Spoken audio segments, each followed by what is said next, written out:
ಜಮ್ಮುವಿನಲ್ಲಿ ಉಗ್ರರ ವಿರುದ್ಧದ ಆ ಕಾರ್ಯಾಚರಣೆ ಮುಂದುವರೆದಿದೆ. ಶೋಪಿಯಾನ್ನಲ್ಲಿ ಉಗ್ರರ ವಿರುದ್ಧದ ಕಾರ್ಯಾಚರಣೆ ನಡೆದಿದೆ. ಜಮ್ಮು ಕಾಶ್ಮೀರದ ಶೋಪಿಯಾನ್ನಲ್ಲಿ ಎನ್ಕೌಂಟರ್ ಆಗಿದೆ ಅನ್ನುವಂಥ ಮಾಹಿತಿ ಲಭ್ಯವಾಗ್ತಾ ಇದೆ. ಉಗ್ರರ ವಿರುದ್ಧ ಮುಂದುವರೆದಿದೆ ಕಾರ್ಯಾಚರಣೆ. ಜಮ್ಮು ಕಾಶ್ಮೀರದ ಶೋಪಿಯಾನ್ನಲ್ಲಿ ಎನ್ಕೌಂಟರ್ ಆಗಿದೆ. ಶೋಪಿಯಾನದ ಕಾಡಿನಲ್ಲಿ ಗುಂಡಿನ ಕಾಳಗ ನಡೆದಿದೆ. 4 ಉಗ್ರರ ಜೊತೆ ಸೇನೆಯ ಗುಂಡಿನ ಚಕಮಕಿ. ಅದು ಭಾರತೀಯ ಸೇನೆ ಉಗ್ರರ ಮಧ್ಯೆ ಗುಂಡಿನ ಚಕಮಕಿ ನಡೆದಿದೆ. ಜಮ್ಮು ಕಾಶ್ಮೀರದ ಶೋಪಿಯಾನ್ನಲ್ಲಿ ಕಾರ್ಯಾಚರಣೆ ನಡೆದಿದೆ ಅಂತ ಹೇಳಲಾಗ್ತಾ ಇದೆ. ನೋಡಿ, ಒಂದು ಕಡೆ ನೀವು ಗಮನಿಸ್ತಾ ಇದ್ದೀರಿ, ಪಹಲ್ಗಾಮ್ ಉಗ್ರರ ದಾಳಿ ಆಯಿತು. ಆ ನಂತರದ ಸಂದರ್ಭದಲ್ಲಿ ಅದಕ್ಕೆ ಆಪರೇಷನ್ ಸಿಂಧೂರದ ಮೂಲಕ ಉತ್ತರವನ್ನು ಕೊಡುವಂತಹ ಪ್ರಯತ್ನ ಆಯಿತು. ದಾಳಿ ಪ್ರತಿದಾಳಿಗಳ ನಡುವೆ ಉಗ್ರರ ಉಪಟಳ ಅಂತೂ ಕಮ್ಮಿಯಾಗಿಲ್ಲ. ನೋಡಿ, ಸೀಸ್ ಫೈರ್ ಅನ್ನುವಂಥ ನಿರ್ಧಾರವನ್ನು ತೆಗೆದುಕೊಂಡ ನಂತರದ ಸಂದರ್ಭದಲ್ಲೂ ಕೂಡ ಪಾಕಿಸ್ತಾನದ ಉಪಟಳ ಅನ್ನೋದು ಮುಂದುವರೆದಿತ್ತು. ಇದೀಗ ಕದನ ವಿರಾಮ ಅನ್ನುವಂತಹ ಒಂದು ಸದ್ಯದ ಪರಿಸ್ಥಿತಿಯಲ್ಲೂ ಕೂಡ ಎಲ್ಲವೂ ಶಾಂತವಾಗಿದೆಯಾ ಅಂದರೆ ಇಲ್ಲ ಅನ್ನುವಂಥದ್ದು. ಈ ನಿಟ್ಟಿನಲ್ಲಿ ಆ ಉಗ್ರರ ವಿರುದ್ಧದ ಕಾರ್ಯಾಚರಣೆ ಅನ್ನೋದು ಮುಂದುವರೆದಿದೆ. ನೋಡಿ, ಜಮ್ಮು ಕಾಶ್ಮೀರದ ಶೋಪಿಯಾನ್ನಲ್ಲಿ ಎನ್ಕೌಂಟರ್ ಮಾಡಲಾಗಿದೆ ಅನ್ನುವಂಥ ಮಾಹಿತಿ ಲಭ್ಯವಾಗ್ತಾ ಇದೆ. ಸಹಜವಾಗಿ ಜಮ್ಮು ಕಾಶ್ಮೀರದಲ್ಲಿ ಪ್ರಕ್ಷುಬ್ಧ ವಾತಾವರಣ ನಿರ್ಮಾಣ ಆಗಿದೆ. ಕದನ ವಿರಾಮ ಅಂದ ಸಂದರ್ಭದಲ್ಲಿ ಸಹಜ ಸ್ಥಿತಿಯಂತ ಹಂತ ಹಂತವಾಗಿ ಜಮ್ಮು ಕಾಶ್ಮೀರ ಹೋಗ್ತಾ ಇದೆ. ಬಟ್ ಇಲ್ಲಿ ಆಗಿರುವಂತಹ ಘಟನೆ ಏನು ಅಂತ ಹೇಳಿದ್ರೆ, ಶೋಪಿಯಾನ್ ಕಾಡಿನಲ್ಲಿ ಆಗಿರುವಂತಹ ಎನ್ಕೌಂಟರ್ ಅನ್ನೋದು ಸದ್ಯಕ್ಕಿರುವಂತಹ ಮಾಹಿತಿ. ಉಗ್ರರ ವಿರುದ್ಧದ ಆ ಕಾರ್ಯಾಚರಣೆ ಮುಂದುವರೆದಿದೆ.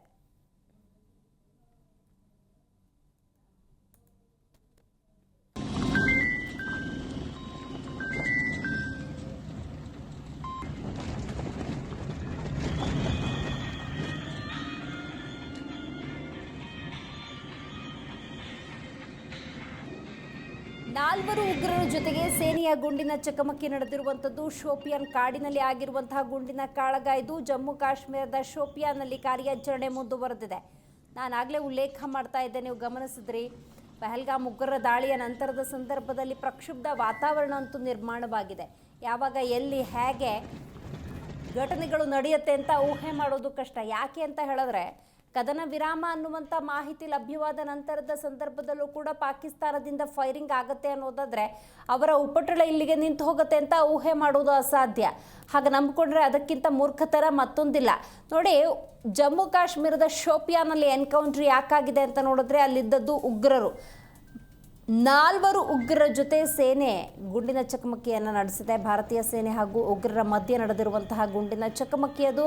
ಉಗ್ರರ ವಿರುದ್ಧ ಕಾರ್ಯಾಚರಣೆ ಸದ್ಯ ಮುಂದುವರೆದಿದೆ. ಜಮ್ಮು ಕಾಶ್ಮೀರದ ಶೋಪಿಯಾನ್ ಕಾಡು ಪ್ರದೇಶದಲ್ಲಾಗಿರುವಂತಹ ಕಾಳಗ ಇದು.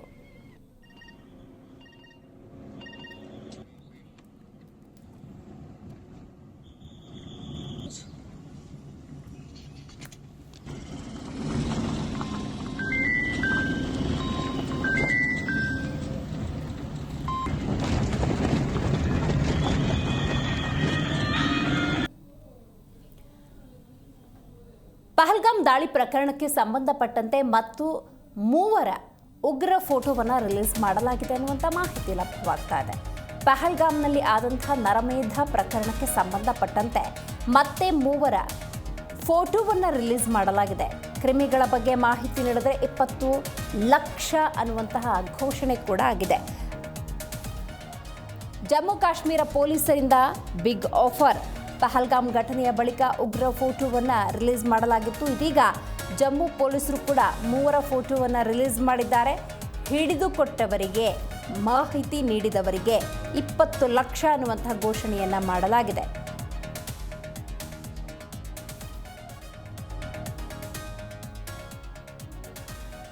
ಪಹಲ್ಗಾಮ್ ಉಗ್ರ ದಾಳಿಯಾದ ನಂತರದ ಸಂದರ್ಭದಲ್ಲಿ ಆದಂತಹ ಬೆಳವಣಿಗೆಗಳನ್ನು ಡೆಫಿನೆಟ್ಲಿ ನೀವೆಲ್ಲರೂ ಕೂಡ ಗಮನಿಸಿರ್ತೀರಿ. ಸೊ ಇದೀಗ ನೋಡಿ, ಜಮ್ಮು ಪೊಲೀಸರು ಆ 3 ಫೋಟೋವನ್ನು ರಿಲೀಸ್ ಮಾಡಿ ಹುಡುಕಿ ಕೊಟ್ಟವರಿಗೆ, ಮಾಹಿತಿ ನೀಡಿದವರಿಗೆ 20 ಲಕ್ಷ ಅನ್ನುವಂತಹ ಬಹುಮಾನದ ಘೋಷಣೆಯನ್ನು ಮಾಡಿದ್ದಾರೆ. ಸೊ ಪಹಲ್ಗಾಮ್ ಉಗ್ರ ದಾಳಿಯಾದ ನಂತರದ ಸಂದರ್ಭದಲ್ಲಿ ಸಬ್ಜೆಕ್ಟ್ ಡೈವರ್ಟ್ ಆಗೋಯಿತು. ಉಗ್ರರ ಅಡಗು ತಾಣಗಳನ್ನು ಹಿಮ್ಮೆಟ್ಟಿಸುವಂಥ ನಿಟ್ಟಿನಲ್ಲಿ, ಸರ್ವನಾಶ ಮಾಡುವಂಥ ನಿಟ್ಟಿನಲ್ಲಿ ಆಪರೇಷನ್ ಸಿಂಧೂರ ಆಯಿತು. ಬಟ್ ಈ 4 ಮಂದಿ ಎಲ್ಲಿ ಹೋದರು, ಇವರ ಕಾರ್ಯಾಚರಣೆಯ ಕಥೆ ಏನು ಅನ್ನೋದ್ರ ಬಗ್ಗೆ ಯಾವುದೇ ರೀತಿಯ ಮಾಹಿತಿ ಅನ್ನೋದಿರಲಿಲ್ಲ. ಈಗ ಸಬ್ಜೆಕ್ಟಿಗೆ ಬಂದಿದೆ ವಿಚಾರ ಅನ್ನುವಂಥದ್ದು. ಆ ನಿಟ್ಟಿನಲ್ಲಿ ನೋಡಿ, ಈಗ ಜಮ್ಮು ಪೊಲೀಸರು ಆ 3 ಫೋಟೋವನ್ನು ರಿಲೀಸ್ ಮಾಡಿ ಹುಡುಕಿ ಕೊಟ್ಟವರಿಗೆ, ಮಾಹಿತಿ ನೀಡಿದವರಿಗೆ 20 ಲಕ್ಷ ಬಹುಮಾನ ಅನ್ನುವಂಥ ಘೋಷಣೆಯನ್ನು ಮಾಡಿದ್ದಾರೆ. ಬಟ್ ನೋಡಿ, ಅಂಥ ಆಗಂತುಕರು ಜಮ್ಮು ಕಾಶ್ಮೀರದ ಪಹಲ್ಗಾಮ್ ಅನ್ನುವಂತಹ ನಗರಕ್ಕೆ ಬರ್ತಾರೆ ಅನ್ನೋದಾದರೆ, ಆ ಜಾಗಕ್ಕೆ ಬರ್ತಾರೆ ಅನ್ನೋದಾದರೆ, 26 ಮಂದಿಯನ್ನು ವಿಚಾರಿಸಿ ಹೊಡಿತಾರೆ ಅನ್ನೋದೇ ಆದರೆ ಅವರಿಗೆ ಸ್ಥಳೀಯರ ಸಹಕಾರ ಅನ್ನೋದಿದ್ದೇ ಇರುತ್ತೆ. ಸ್ಥಳೀಯರ ಸಹಕಾರ ಇದ್ದಾಗ ಕೇವಲ 20 ಲಕ್ಷಕ್ಕೆ ಅಥವಾ ಹಣದ ಆಸೆಗೆ ಬಿದ್ದು ಇವರನ್ನು ಹಿಡಿದುಕೊಡಬಹುದಾ ಅನ್ನುವಂಥ ಅನುಮಾನ. ಬಟ್ ಸ್ಥಳೀಯರು ಇನ್ನೂ ಕೂಡ ಈ ಉಗ್ರವಾದ ಬೇಡ, ಶಾಂತಿ ಸ್ಥಾಪನೆ ಅನ್ನೋದು ಬೇಕು ಅನ್ನುವಂತಿದ್ದಾರೆ. ಅಂಥವ್ರಿಗೇನಾದರೂ ಈ ಮೂವರ ಸುಳಿವು ಸಿಕ್ಕಲ್ಲಿ ಖಂಡಿತವಾಗ್ಲೂ ಪೊಲೀಸ್ನವರಿಗೆ ಮಾಹಿತಿ ನೀಡುವಂತಹ ಸಾಧ್ಯತೆ ಇರುತ್ತೆ. ಸೊ ಇಂಥ ಎರಡೂ ಪರಿಸ್ಥಿತಿಯನ್ನು ಅವಲೋಕಿಸಿ ಜಮ್ಮು ಪೊಲೀಸರು ಕೊಟ್ಟಿರುವಂತಹ ಅನೌನ್ಸ್ಮೆಂಟ್ ಇದು. ಸೊ ಯಾರಾದರೂ ಇವರ ಬಗ್ಗೆ ಮಾಹಿತಿಯನ್ನು ಹಂಚಿಕೊಂಡಲ್ಲಿ, ಇವರ ಸುಳಿವನ್ನು ಕೊಟ್ಟಲ್ಲಿ ಖಂಡಿತ ಅವರಿಗೆ 20 ಲಕ್ಷ ಬಹುಮಾನ ಸಿಗಲಿದೆ.